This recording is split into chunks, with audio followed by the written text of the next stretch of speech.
Shalom jemaat Tuhan, selamat datang di ibadah online kita hari ini. Mari siapkan hati kita yang terbaik untuk memuji dan menyembah Tuhan. Dan mari kita nikmati ibadah kita sepanjang hari ini. Dan terima berkat Tuhan dan selamat beribadah.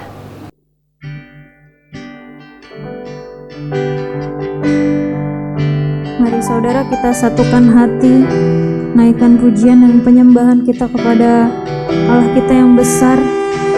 Kita ingat kebaikan dan kasih setia Tuhan.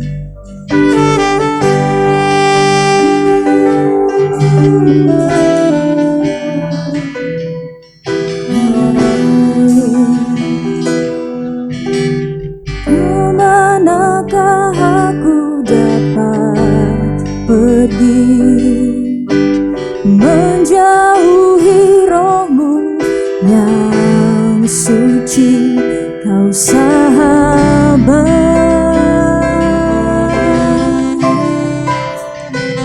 dan kau dekat.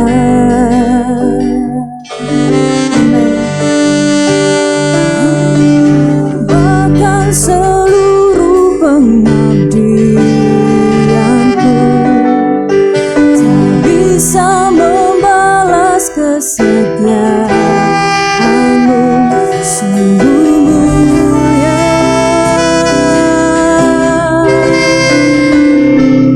dan berharga, sungguh besar pengorbananmu bagiku, terlalu dalam untuk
hormat dan kemuliaan bagi nama Tuhan, sebab Engkau yang layak terima pujian kami. Engkau yang terlalu baik ya Tuhan. Sungguh indah pengorbanan Tuhan, sungguh besar kebaikan Tuhan buat hidup kami. Kami menyatakan rasa syukur kami sampai hari ini. Tuhan selalu memelihara kami dan menjaga kami dimanapun kami berada, apapun yang kami kerjakan. Tuhan sudah menolong kami. Bukti nyata kasih-Mu dan janji-janji setia-Mu ya Bapa, kami terus rasakan. Terima kasih, dan kami mau mendeklarasikan iman kami kepada Tuhan dengan menjalankan setiap jam-jam ibadah kami dengan sungguh-sungguh. Terima kasih ya Tuhan, kami siap menyambut kasih Tuhan, menyambut berkat Tuhan lebih dahsyat lagi. Kami siap memulai ibadah kami ya Tuhan. Terima kasih. Kami serahkan ibadah ini ke dalam tangan Tuhan. Di dalam nama Yesus kami telah berdoa dan mengucap syukur. Haleluya. Amin. Shalom saudaraku yang dikasihi oleh Tuhan. Haleluya. Ada sukacita. Amin. Amin. Walaupun di dunia ini sedang mengalami kesedihan, banyak yang sakit, banyak yang mengalami bencana, banyak yang mengalami peperangan, banyak yang mengalami ketidakpastian, tapi kita tahu ada satu yang pasti, bahwa Allah kita baik. Amin. Dia adalah sobat kita, dia sahabat kita yang akan selalu mendampingi kita, yang menjaga dan melindungi kita dimanapun dan kapanpun. Mari kita nyanyikan, naikkan pujian-pujian kita buat kemuliaan Tuhan. Amin.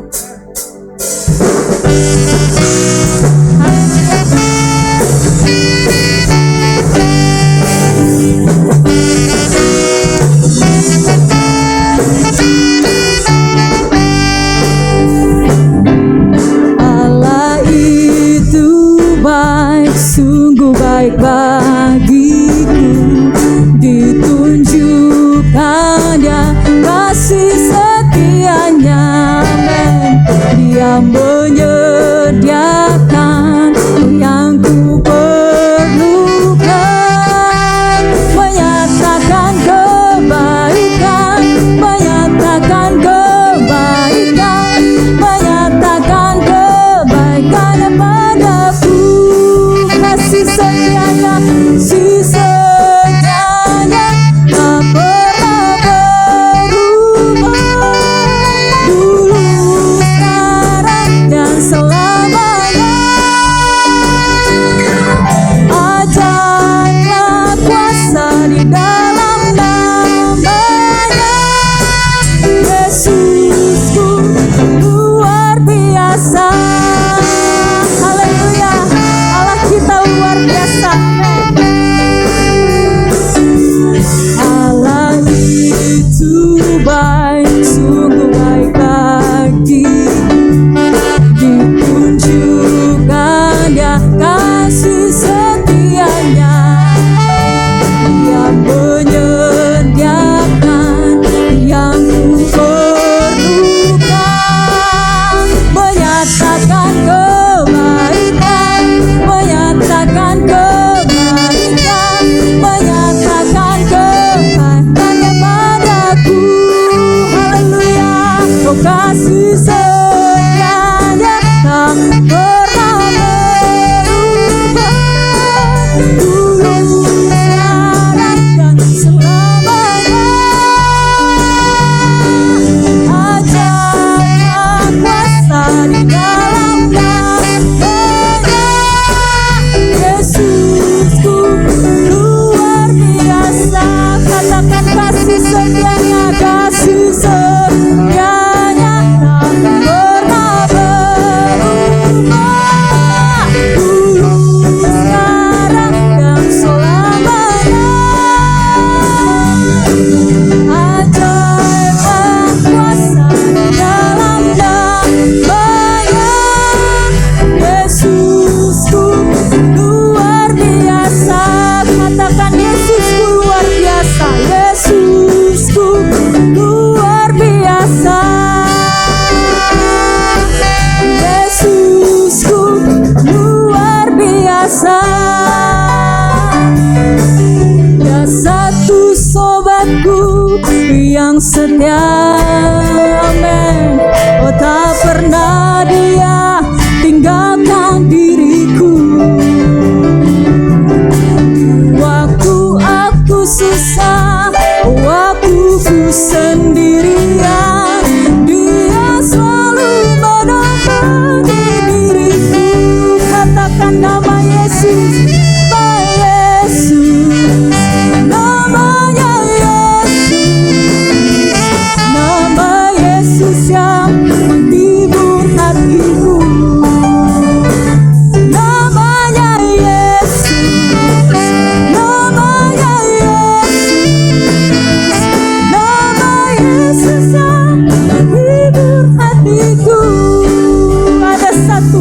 Ada satu sobatku yang setia, tak pernah dia tinggalkan, pernah dia tinggalkan diriku.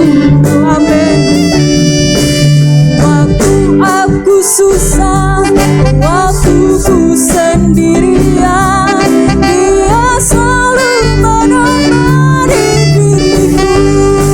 Namanya Yesus, namanya Yesus, nama Yesus yang menghibur hatiku. Namanya Yesus, namanya Yesus, nama Yesus yang menghibur hatiku. Sekali lagi namanya Yesus, Yesus, namanya Yesus, nama Yesus yang menghibur hatiku. Namanya Yesus, namanya Yesus, nama Yesus yang menghibur hatiku. Nama Yesus yang menghibur, Yesus yang menghibur hatiku. Nama Yesus yang menghibur hatiku. Haleluya, nama Yesus yang menghibur hati kita. Amin. Haleluya.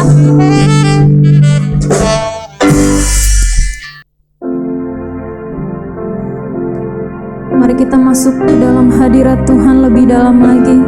Kita siapkan hati kita untuk firman Tuhan, untuk setiap perkataan Tuhan yang akan menguatkan hati kita. Terima kasih.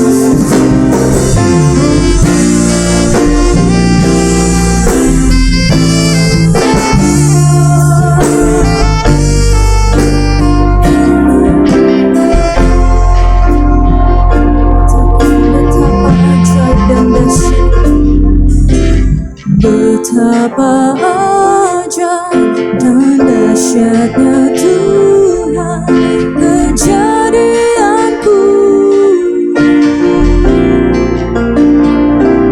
Kau menenun diriku serupa gambaranmu.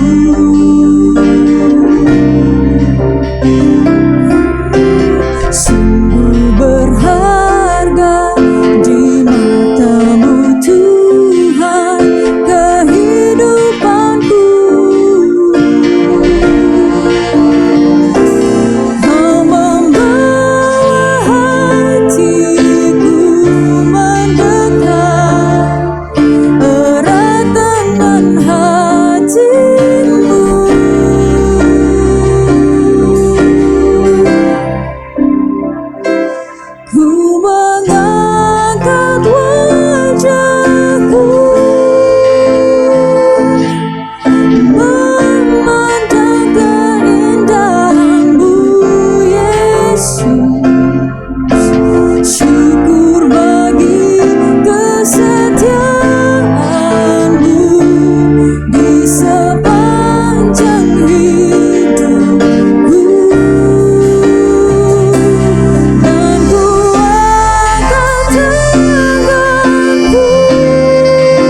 Mari kita satukan hati, saudara yang dikasihi Tuhan. Setelah kita menyembah Tuhan, kita berdoa bersama-sama memberkati bangsa negara kita dan juga keperluan-keperluan yang lain. Bapa di dalam surga, kami mengikuti perintah firman Allah.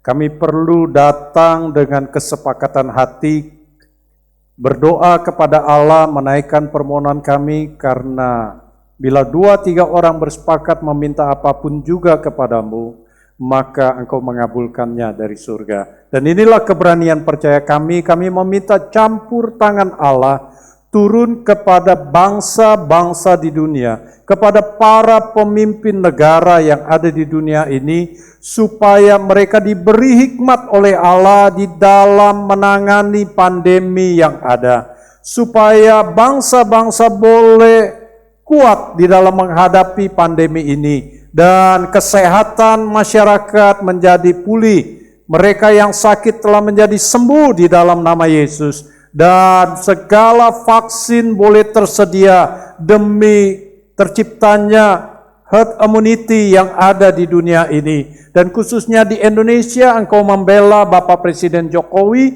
dan jajaran yang menangani pandemi ini, supaya mereka bersatu hati, bijak di dalam mengambil keputusan demi kesehatan masyarakat dan juga pemulihan ekonomi yang sedang direncanakan terjadi di Indonesia. Engkaulah Tuhan yang berdaulat, campur tangan Allah yang akan menolong. Dan kami berdoa supaya gereja-gereja Tuhan juga boleh bersatu, menaikkan permohonan doa demi pemulihan. Dan kami bersepakat dengan otoritas dari Allah mengikat segala virus COVID ini di dalam nama Yesus Tuhan, sehingga dunia boleh bebas, dunia boleh hidup berdampingan dan kuat menghadapi pandemi yang ada dan masuk ke dalam dunia endemik yang ada. Kami percaya Tuhan akan menolong, dan biarlah kami semua juga boleh disiplin dengan prokes yang ada, sehingga terciptalah kesehatan yang baik.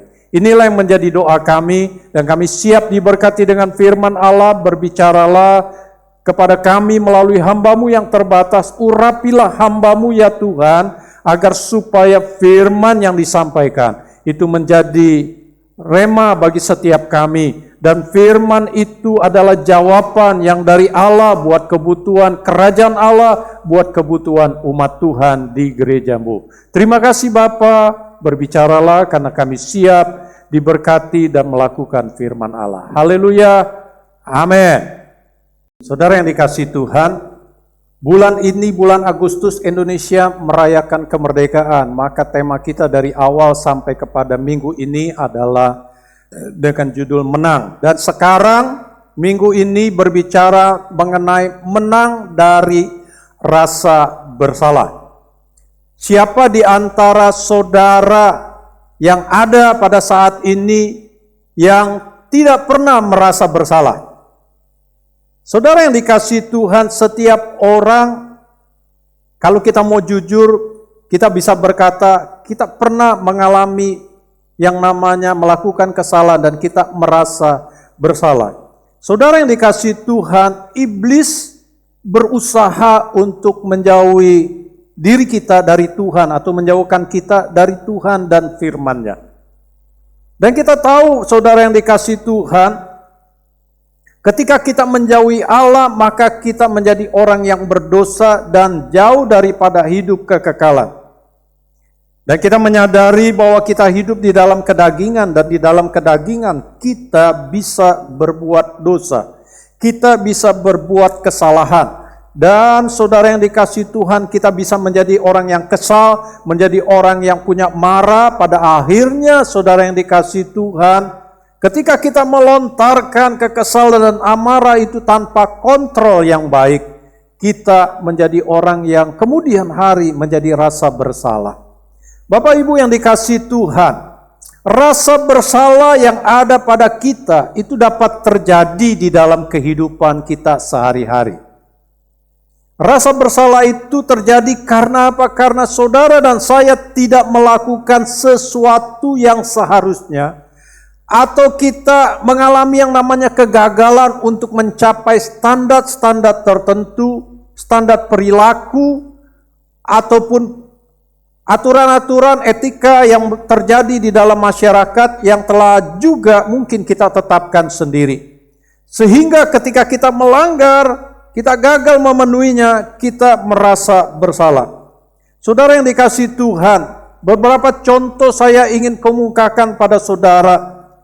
Ya, ketika kita tidur terlalu malam, terlalu larut, saudara yang dikasihi Tuhan, karena kita asik bermain game atau kita asik menonton televisi, sehingga esok harinya kita bangun terlambat dan kita terlambat untuk bekerja, kita mengalami yang namanya kelelahan tubuh sehingga kita tidak melakukan aktivitas sebagaimana mestinya. Rasa bersalah yang lain karena apa? Karena nilai sekolah jelek. Akibat apa? Akibat kurang belajar karena melakukan kegiatan-kegiatan lain yang bukannya untuk belajar. Seperti kita main game, anak-anak main game, atau anak-anak asik menonton televisi dan siaran yang lain. Selain itu, saudara yang dikasihi Tuhan, ketika kita berbicara menyinggung perasaan orang lain, menyakiti hati orang lain, lidah kita kurang kita kontrol, saudara, kurang kita kendalikan, sehingga itu menyakiti orang lain, kita satu waktu merasa bersalah. Contoh yang lain adalah kita marah-marah secara berlebihan dengan situasi tertentu. Tanpa sebab kita marah-marah, mungkin emosi kita lagi tidak stabil, sehingga melukai hati orang lain, melukai anggota keluarga, melukai sesama kita. Dan kita kemudian menyadari kita merasa bersalah. Lalu juga terlalu curiga kepada pasangan. Terlalu mengontrol apa yang seharusnya tidak perlu, saudara yang dikasihi Tuhan. Curiga kepada suami, curiga kepada istri, curiga kepada menantu, curiga kepada mertua. Dan itu menyebabkan saudara yang dikasihi Tuhan menjadi rasa bersalah. Kita telah mengecewakan orang-orang tertentu, orang-orang terdekat di dalam kehidupan kita, sehingga rasa bersalah itu muncul di dalam kehidupan kita. Atau saudara dan saya berbohong dalam hal tertentu, kita berdusta kepada sesama kita. Dan itu adalah contoh daripada rasa bersalah yang bisa muncul. Saudara yang dikasihi Tuhan, adakah satu atau lebih dari contoh-contoh itu yang kita alami di dalam kehidupan sehari-hari kita? Dan saudara yang dikasihi Tuhan, rasa bersalah dapat menimbulkan ketidaknyamanan di dalam batin. Rasa bersalah itu dapat membuat ketidakbahagiaan dalam hidup kita. Rasa bersalah itu membuat tidak tentram suasana di dalam hati kita dan juga suasana di dalam relationship kita.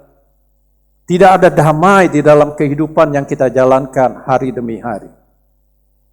Tetapi saudara yang dikasihi Tuhan, ketika rasa bersalah itu ada pada kita, itu menjadi sebuah lonceng atau sebuah alarm signal yang masih menyala dalam kehidupan kita, dan itu bagus adanya. Karena apa saudara? Karena kita menjadi diperingatkan tentang bahaya kalau rasa bersalah itu tidak kita selesaikan dengan baik. Clive Staplewife, saudara yang dikasihi Tuhan, mengatakan biasanya kita merasa bersalah pada waktu melakukan perbuatan dosa. Namun setelah selang beberapa waktu kita tidak lagi merasa bersalah. Seakan-akan waktu telah mencuci bersih dosa kita. Ya, kadang kita berpikir seperti apa yang diungkapkan oleh C.S. Lewis, saudara yang dikasihi Tuhan, bahwa waktu kadang-kadang membuat kita merasa, oh rasa salahnya sudah lewat. Tanpa kita melakukan tindakan-tindakan yang perlu untuk bagaimana kita memenangkan hati kita dari rasa bersalah. Rasa bersalah yang benar bukanlah rasa bersalah yang semu. Dan itu bukan muncul akibat ditegur oleh orang lain. dibatasi waktu dan situasi. Rasa bersalah yang sejati harus berdasarkan penilaian Allah dan firman-Nya, bukan atas dasar teguran daripada orang lain. Ada 3 tokoh Alkitab, saudara yang dikasihi Tuhan, yang saya coba ketengahkan kepada saudara, berbicara mengenai rasa bersalah. Bahwa 3 tokoh ini pernah bersalah. Salah satunya adalah Daud. Dia merasa bersalah karena dia telah mengambil Batsheba menjadi istrinya. Itu pun setelah Nabi Nathan yang diutus oleh Allah berbicara kepadanya melalui sebuah perumpamaan. Ada seorang miskin yang mempunyai seekor anak domba, lalu anak domba ini diambil oleh seorang yang kaya. Dan Daud marah. Lalu Nabi Nathan mengatakan, itulah kamu berbicara mengenai bagaimana Daud mengambil Batsheba menjadi istrinya. Sebelum diambil, saudara yang dikasihi Tuhan, betapa jahatnya Daud. Dia menghamili Batsheba karena dia melihat Batsheba sedang mandi dari atas atap kerajaannya. Saudara yang dikasihi Tuhan, setelah itu dia membuat sebuah rencana jahat. Dia panggil Uria dari peperangan untuk pulang. Lalu dia memerintahkan kepada Uria sebagai suami dari Batsheba untuk pulang supaya tidur bersama dengan istrinya. Sehingga ada akal licik daripada Daud, supaya kalau Batsheba diketahui hamil, berarti itu karena Uria. Ternyata bahwa Uria begitu menghormati raja, dia tidak pulang, dia bahkan tidur di pelataran kerajaan. Sampai akhirnya Daud yang tahu begini, Daud merencanakan sebuah kejahatan yang lebih kejam. Daud memerintahkan kepada panglimanya untuk menempatkan Uria di barisan paling depan, agar supaya ketika berperang lawan membunuh dia. Dan itu ternyata terjadi. Setelah Nabi Nathan memperingati Daud, dia merasa menyesal, dan semuanya diungkapkan di dalam Mazmur yang ke-51. Tokoh yang lain adalah Petrus, saudara yang dikasihi Tuhan. Kita mengenal bahwa Petrus telah diperingatkan Tuhan bahwa dia akan menyangkal 3 kali tentang Yesus sebelum ayam berkokok. Matius 26 ayat yang ke-35, kata Petrus kepadanya, sekalipun aku harus mati bersama-sama engkau, aku takkan menyangkal engkau. Semua murid yang lain pun berkata demikian. Lalu di dalam Matius 26 ayat 74 sampai 75, maka mulailah Petrus mengutuk dan bersumpah ketika dia ditanya-tanya oleh 3 orang. Aku tidak kenal orang itu. Dan pada saat itu berkokoklah ayam. Maka teringatlah Petrus akan apa yang dikatakan Yesus kepadanya. Sebelum ayam berkokok, engkau telah menyangkal aku 3 kali. Lalu ia pergi keluar dan menangis dengan sedihnya. Dan inilah rasa bersalah yang ditampilkan oleh Petrus. Dia menangis dengan sedihnya. Menangis dengan sedihnya merupakan gambaran suatu rasa bersalah. Kadang orang-orang yang merasa bersalah dia bisa nangis. Di dalam kamarnya dia bisa nangis sendirian, saudara yang dikasihi Tuhan. Dan tokoh yang lain adalah Yudas Iskariot. Kita kenal bahwa Yudas Iskariot merasa bersalah karena telah menjual gurunya dengan 30 keping uang perak. Dan dia ingin mengembalikan kepada para imam uang itu, tetapi para imam menolak. Pada akhirnya dia membuang uang perak itu ke dalam bait Allah. Ada rasa bersalah dalam diri Yudas Iskariot karena dia telah menjual gurunya. Saudara yang dikasihi Tuhan, inilah yang ada di dalam Alkitab kita mengenai kondisi orang di dalam kehidupannya, di mana dia pernah bersalah dan merasa bersalah. Saudara yang dikasihi Tuhan, ketika seseorang merasa bersalah, maka rasa bersalah itu seharusnya membuahkan yang namanya penyesalan. Penyesalan adalah suatu perasaan sedih, tertekan yang bercampur dengan rasa malu atas perkataan atau perbuatan yang telah dilakukannya. Petrus menyesal. Markus mengatakan menggunakan frasa menangislah ia terseduh-seduh. Itu sebuah gambaran yang nyata akan adanya penyesalan dari rasa bersalahnya Petrus. Daud menyesal setelah ditegur oleh Nabi Nathan bahwa ia telah berdosa. Dia menyesal, saudara yang dikasihi Tuhan. Ada rasa penyesalan dalam diri Daud. Lalu Yudas Iskariot juga sebenarnya ketika dia merasa bersalah telah menjual gurunya, dia menyesal, saudara. Sehingga dia mau mengembalikan uang yang dia terima itu. Jadi rasa bersalah selalu membuahkan penyesalan. Ketika kita merasa bersalah, seharusnya langkah pertama yang muncul dalam diri kita adanya sebuah penyesalan. Penyesalan berarti juga adalah, saudara yang dikasihi Tuhan, kita mengakui bahwa kita bersalah atas perkataan atau perbuatan yang pernah kita lakukan terhadap seseorang atau juga terhadap Tuhan. Langkah selanjutnya adalah merespon daripada rasa bersalah. Kalau kita ingin menang daripada rasa bersalah, selain adanya penyesalan, saudara, yang kita akui kepada Tuhan, kita juga harus meresponnya. Saudara yang dikasihi Tuhan, apakah kita mau merespon dengan mengakui bahwa kita telah berdosa atau kita telah bersalah, dan kemudian bertobat, ataukah saudara dan saya menghindarinya? Kita melakukan tindakan-tindakan bodoh, tidak mau mengakui kesalahan kita bersembunyi dari rasa bersalah, atau bahkan saudara yang dikasihi Tuhan, kita melempar rasa bersalah itu atau melempar kesalahan itu kepada orang lain. Perhatikan saudara yang dikasihi Tuhan, 3 tokoh ini. Daud mengakui kesalahannya,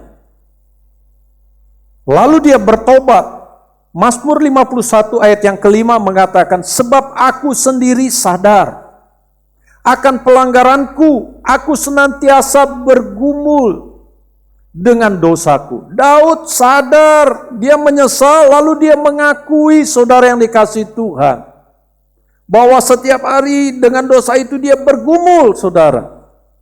Dan dia ingin bebas daripada pelanggaran-pelanggarannya ini.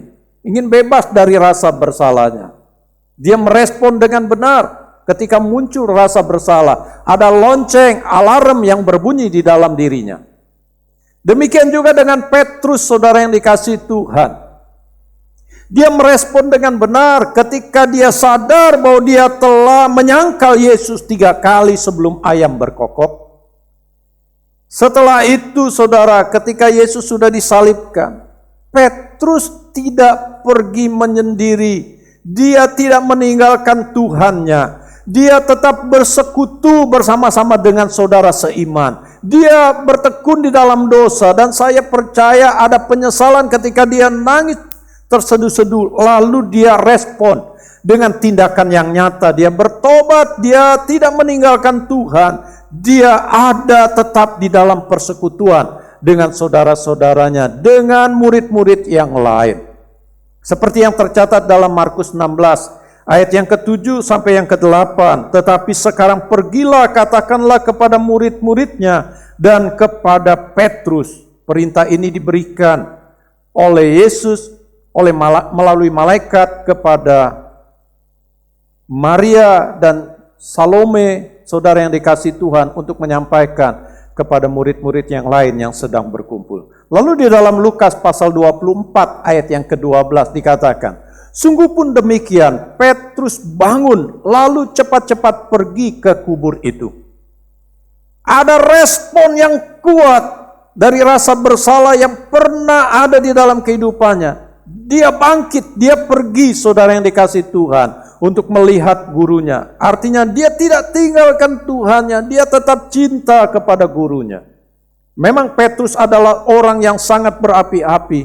Ketika dia tiba pada sebuah kesalahan, dia menangis terseduh-seduh. Itu sebuah penyesalan yang luar biasa, dan actionnya adalah seperti ini. Dia tetap ada dalam persekutuan, dia tetap melakukan yang terbaik, tindakan-tindakan nyata. Demikian yang seharusnya ada pada kehidupan kita. Lalu saudara yang dikasihi Tuhan, beda dengan Petrus. Kita tahu bahwa Yudas Iskariot pun menyesal, tetapi responnya dia salah, saudara. Yudas Iskariot tidak bertobat, tetapi dia bunuh diri. Matius 27 ayat yang kelima mengatakan, maka ia pun, yaitu Yudas Iskariot, melemparkan uang perak itu ke dalam bait suci sebanyak 30 keping uang perak.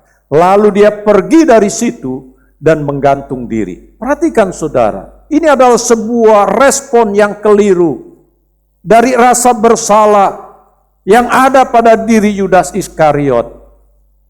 Dia sudah benar pada saat dia menyesali perbuatannya yang bersalah.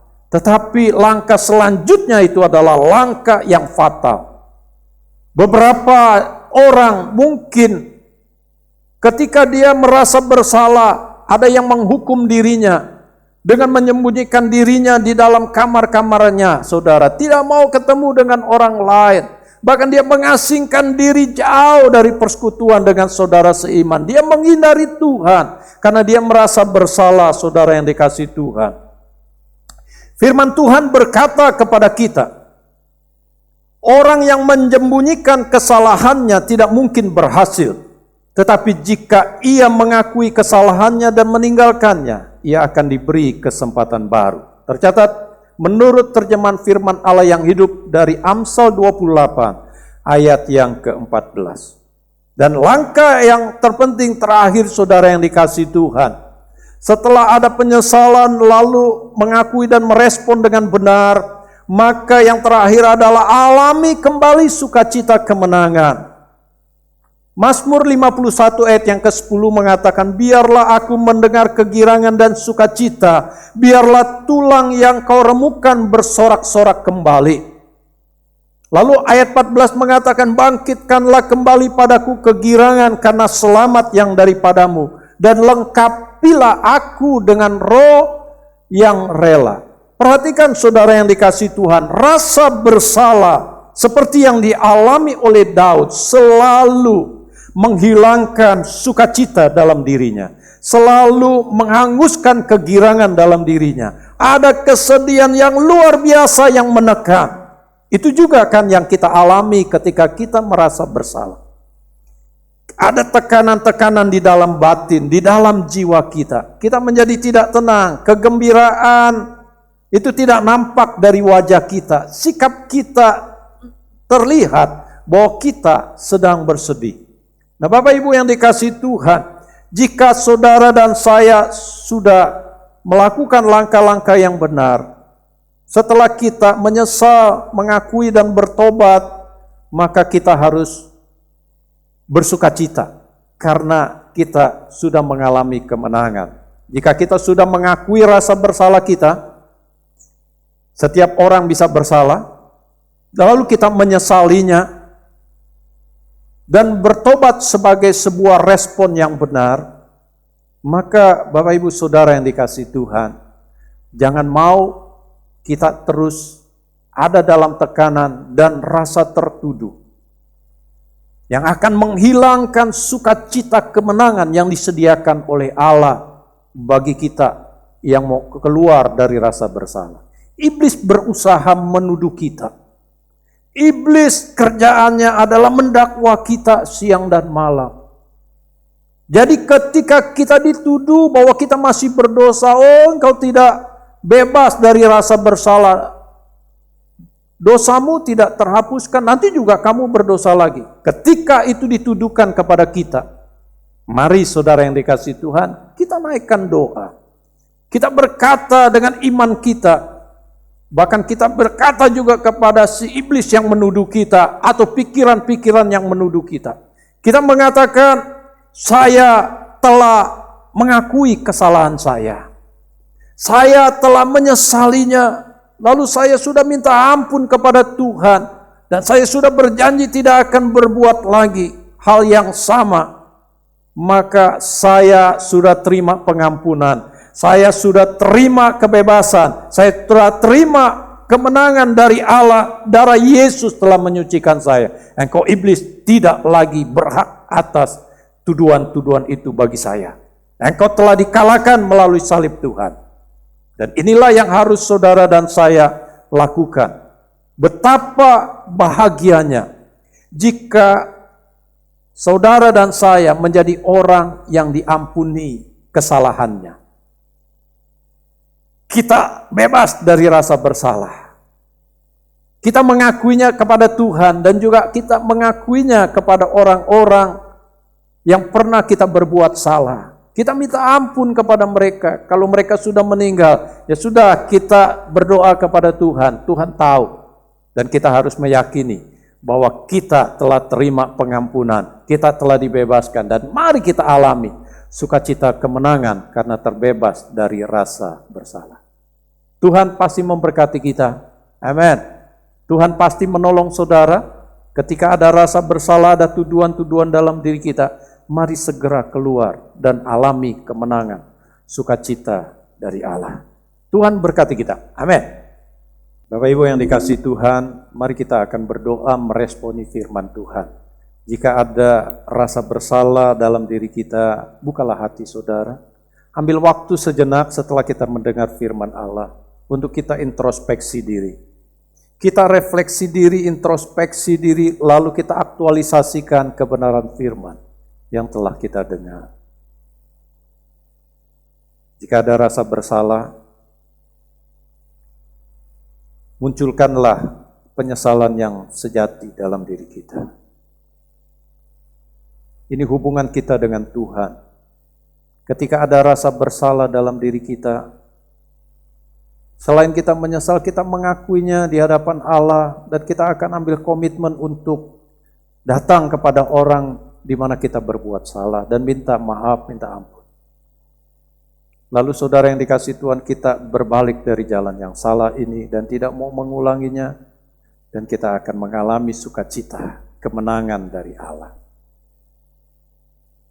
Adakah saudara mempunyai rasa bersalah dengan suami, dengan istrimu, terhadap orang tua, atau juga dengan anak-anak kita, atau dengan mertua kita, atau dengan menantu? Jangan sungkan untuk kita melakukan tindakan-tindakan yang benar. Atau kita bersalah dengan pimpinan. Kita telah melanggar aturan-aturan di perusahaan. Kita telah mungkin melakukan tindakan yang tidak benar. Hari ini saudara yang dikasihi Tuhan, mari kita mengakuinya di hadapan Tuhan. Jika dalam pelayanan, dalam hidup beribadah, kita melanggar apa yang Tuhan mau. Ada rasa bersalah, masih bersyukur karena lonceng kehidupan yang digerakkan Roh Kudus masih ada dalam kehidupan kita. Mari kita respon dengan benar. Mari kita berdoa. Bapa dalam surga, kami buka hati kami minta Roh Kudus yang telah berbicara kepada kami, mengingatkan kami tentang adanya rasa bersalah. Kami mau datang memperbaiki diri. Kami mau tidak hidup lagi di dalam rasa bersalah yang membuat kami tidak tentram, tidak damai, tidak nyaman. Bahkan akan ada kerusuhan yang bisa muncul karena itu.